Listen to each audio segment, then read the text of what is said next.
Unë jam akuzuar për lëndë narkotike, prodhim dhe shqit lëndë me narkotike, jam dënuar me 5 vjetë burg.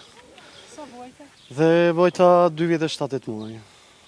Dhe nuk jam kapur me asnjë lloj gjaje. Jam dënuar pa drejtësisht nga anë e prokurorisë të Korçës dhe gjykatës dhe këtë e kam nga oficeri i policisë gjyqësore Mariglen Besha. E kam me tendencë. Nga ai ustaj dhe më ka marrë dhe familjen e qafë. Ai dhe kam 2 vite kusur tu që s'pa takoj do të familjarët e mi. Do ta kërkoj dhe kjo është vetëm fillimi. Sa kam dalë do t'i nis gjithçka nga para. Pse nuk i keni takuar dot? Nuk i kam takuar se nuk i ka lejuar prokuroria.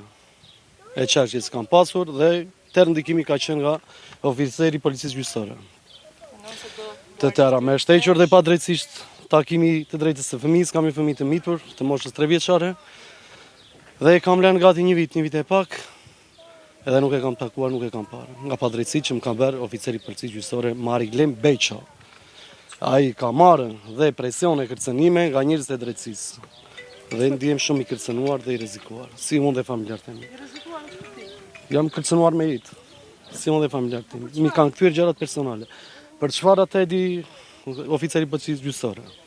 Se unë nuk e di dhe nuk e kuptoj akoma përse, arsye. Për çfarë kam vojtë? Mos takosh dot familjen 2 vjet e kusur këtu, ta kem 2 kilometra nga lart murit, unë nuk e kuptoj që s'ka bërë vaki. Dhe të miqet e drejtë e fëmijës, pa drejtësisht, se ndikon oficeri i policisë gjyqësore. Për çfarë arsye atë e di ai dhe këtë do ta kërkojmë me anën e drejtësisë. Do të rikthesh jetës tënde normale? Po, normale që po, normale. Jam familjar, kam një fëmijë të mitur, kam një nën pensioniste dhe dua t'i përkushtoj familjes. Si e keni menduar? Besmir Gjezar. Besmir? Gjezar. Faleminderit. Faleminderit.